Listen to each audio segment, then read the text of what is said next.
In this lecture, we are going to talk about price effects. Price effects can be decomposed into income effects and substitution effects. Substitution effect involves the substitution of good 1 for good 2 or vice versa due to the change in the relative prices of the two goods. Whereas income effect results from an increase or decrease in the consumer's real income or the purchasing power as a result of the price change. So suppose if the price of good 1 decreases, then the consumer will consume more of good 1 and less of good 2. So the consumer is going to substitute good 1 for good 2. Now since the price of good 1 has decreased, therefore the real income or the purchasing power of the consumer has increased. As a result, the consumer will consume more of both good 1 as well as good 2. The sum of these two effects, that is the substitution effect and the income effect, will give us the price effect. The decomposition of the price effect into income and substitution effect can be done in several ways.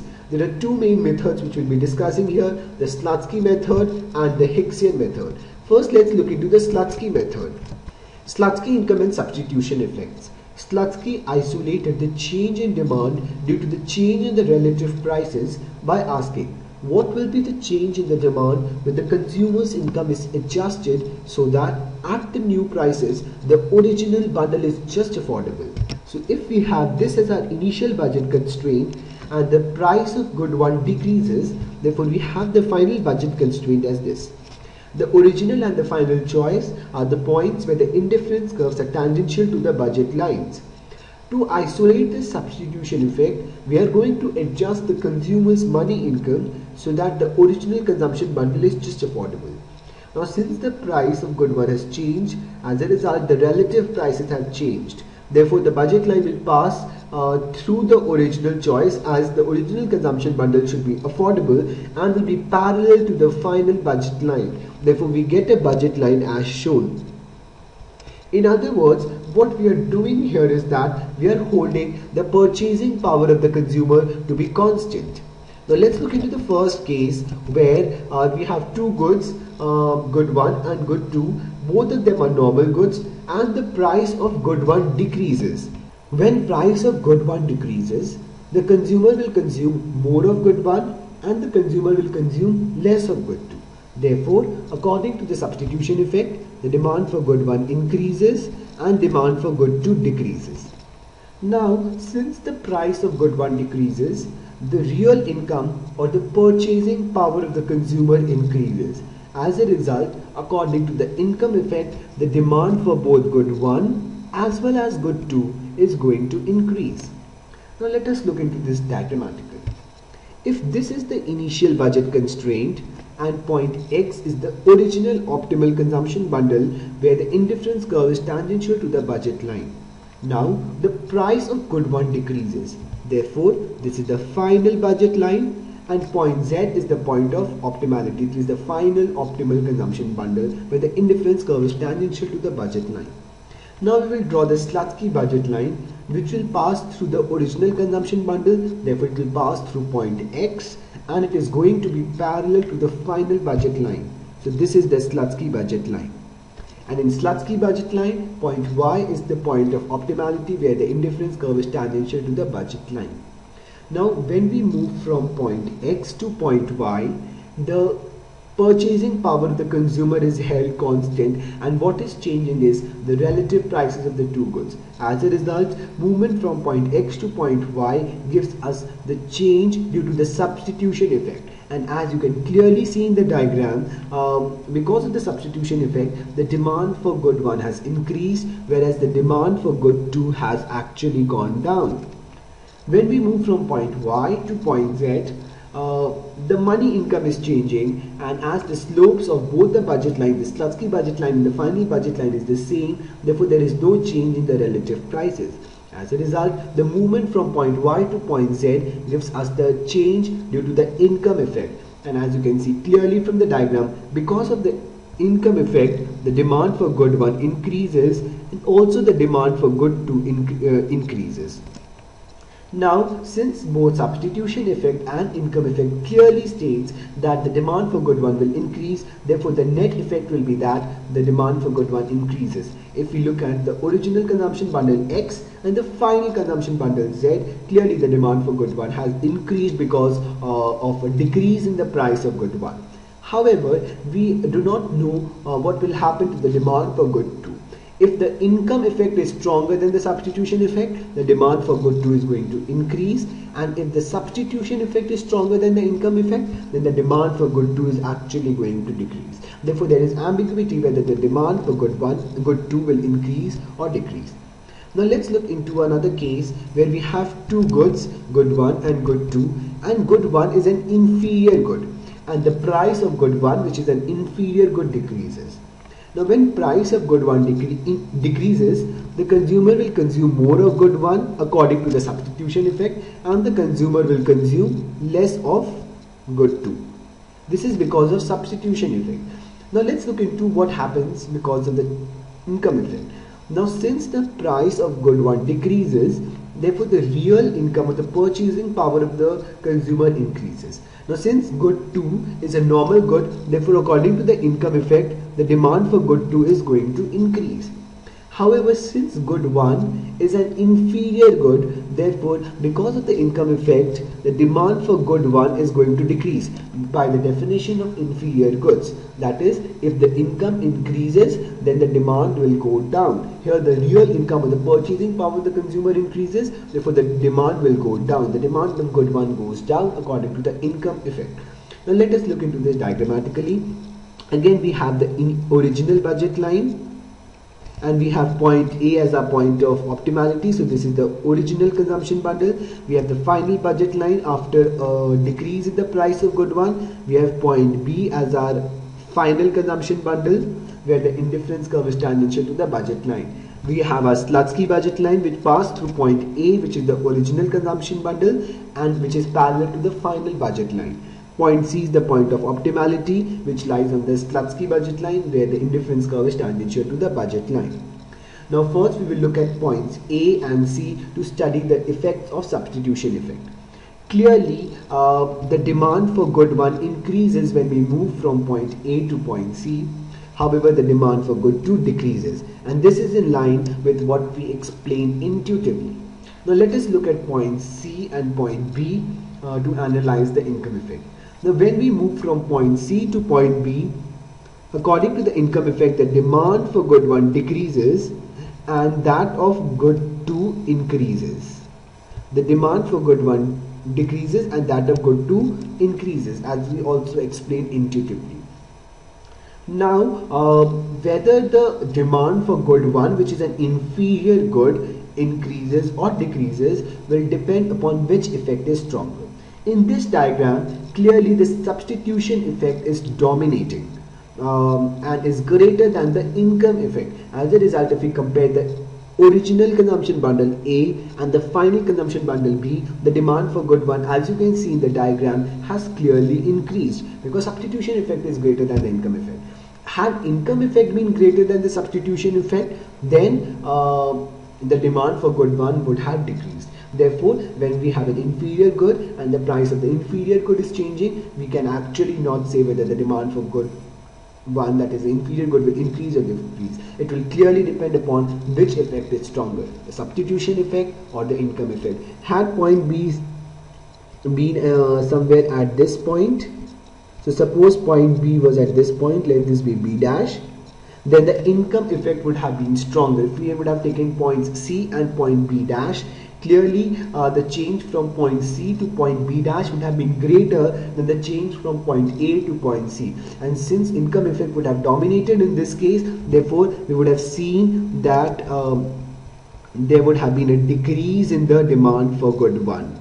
In our previous analysis of inferior good, we saw that when the price of the inferior good decreases, then whether the demand for the inferior good will increase or decrease will depend upon which effect is stronger, the income effect or the substitution effect. Giffen good is a special type of inferior good where income effect is stronger than the substitution effect.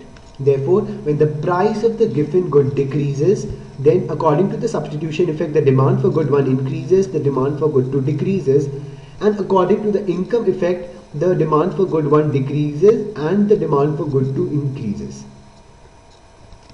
Again, because given good is a special type of an inferior good.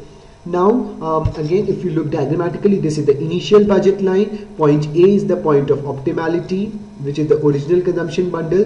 This is the final budget line, and point B is the final consumption bundle, where the indifference curve is tangential to the budget line. We have the Slutsky budget line which passed through point A and which is parallel to the final budget line, and point C is the point of optimality of the Slutsky budget line, where the indifference curve is tangential to the budget line.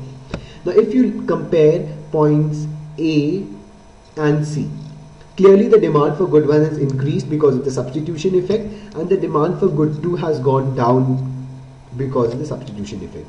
Now, if you move from point C to point B, the demand for good 2 has increased, whereas the demand for good 1 has decreased. Now, as you can see from the diagram, the net effect, if we compare the original consumption bundle A and the final consumption bundle B, the net effect is that the demand for good 1 has gone down. Why? This is because the income effect in this case is greater than the substitution effect. So, when income effect is stronger than the substitution effect, then we say it is a special type of an inferior good which is known as the Giffen goods. Therefore, we should be very careful where we choose our point B. If we choose our point B as indicated in the diagram, then it will be a Giffen good. Whereas if we choose the point B anywhere in this region, then we will get inferior good which is not a Giffen good. Therefore, we should be very careful while choosing point B for a Giffen good. So far, we have looked into Slutsky income and substitution effect. Now we will look into the second method, the Hicksian income and substitution effects, where to isolate the substitution effect, we ask ourselves a question. What would the consumer's optimal bundle be if the consumer is faced with a new lower price, but the consumer experiences no change in real income? In case of Slutsky income and substitution effect, what we assume that the purchasing power of the consumer was constant, but in this case we say that there is no change in real income. So if we have the original budget line and we have the original choice, say point A, where the indifference curve is, let me label it as U0, where the indifference curve is tangential to the budget line. We have the final budget line after the price of good 1 decreases, and we have the final choice, say point B, where the indifference curve, say U1, is tangential to the final budget line. Now, while drawing the Hicksian budget line, we have to take two things into consideration. First, it should be parallel to the final budget line because it corresponds to the new prices after the relative prices has changed. And second thing is that it should have the same utility. The optimal bundle which will lie on the Hicksian budget line should have the same utility as the original consumption bundle. So basically the point of optimality in case of Hicksian budget line will be the point where the Hicksian budget line is tangential to the original indifference curve U0. Therefore, in our diagram, this represents the Hicksian budget line where the point of optimality, say point C, lies on the indifference curve U0, which is the original indifference curve, and also the Hicksian budget line is parallel to the final budget line. So if when we move from point A to point C, we can study the substitution effect, and when we move from point C to point B, we can study the income effect. Now let's look into the difference between the Marshallian and the Hicksian demand curve. Now if we look at this diagram, this is the same diagram that we considered while studying the Hicksian income and substitution effect.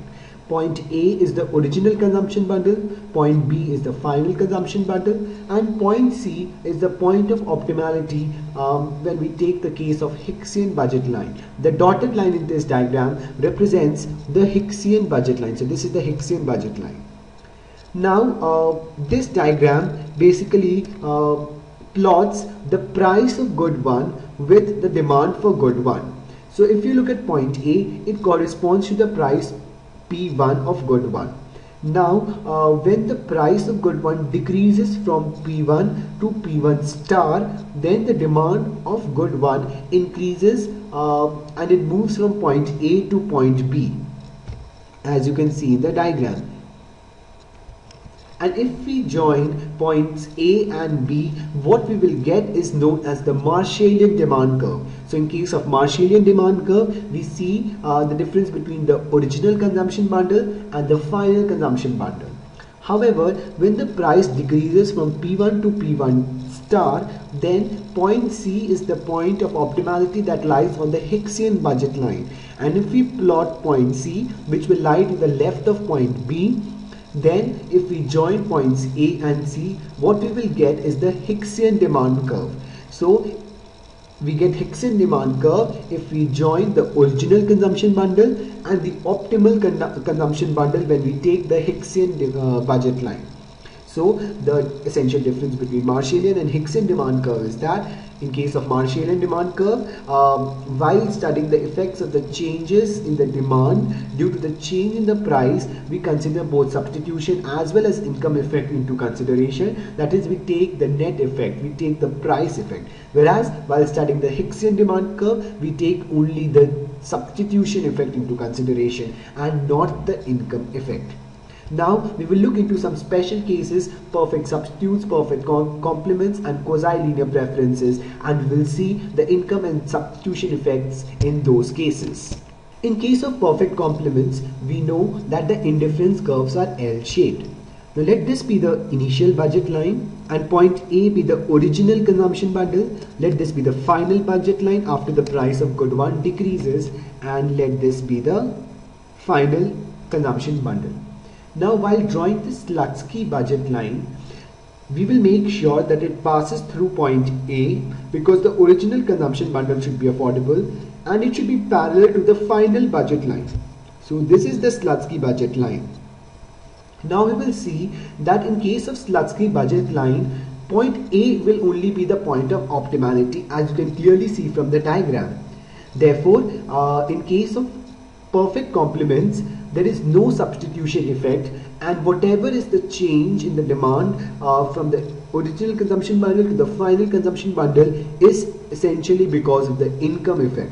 Because basically points A and C are coinciding in this diagram. The point of optimality when we take the original budget line and the point of optimality when we take the Slutsky budget line, both the points, they coincide. As a result, the difference between points A and C is essentially 0. Therefore, there is no substitution effect and the entire change in the demand is due to the income effect.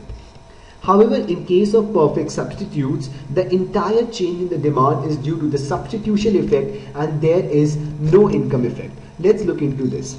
So, we have the initial budget line as this, and we have the original choice as this, where the consumer is consuming 0 units of good 1 and is consuming and is spending the entire income on consuming good 2. We know that in case of perfect substitutes, the consumer will either consume good 1 or will consume good 2 if the relative prices of good 1 and 2 are different. Because the consumer can easily substitute one good for the other and will consume only the good that is the cheaper of the two. So we have got the original choice. Now when the price of good 1 decreases, we have the final budget line as this, and we have the final choice. In this case, the final choice is the point where the consumer is consuming only good 1 and the consumer is not consuming good 2. Now we will have to draw the Slutsky budget line. Now while drawing the Slutsky budget line, we have to make sure that it passes through the original consumption bundle, say point A, and it should be parallel to the final budget line. Now a line that passes through point A and which is parallel to the line, say AB, will obviously coincide or overlap with the line AB. As a result, we will see that in this case again the optimal consumption bundle is point B only. Therefore in this case points B and C coincide. Therefore, the entire change from point A to point B is because of the substitution effect, and there is no income effect. Why? Because the optimal consumption bundle in Slutsky budget line and the final budget line coincide with each other. However, before I talk about quasi-linear preferences, I would like to mention that in case of both perfect substitutes and perfect complements, whether you take the Slutsky budget line or the Hicksian budget line, it does not matter, because in both these cases, the Slutsky budget line and the Hicksian budget line are one and the same.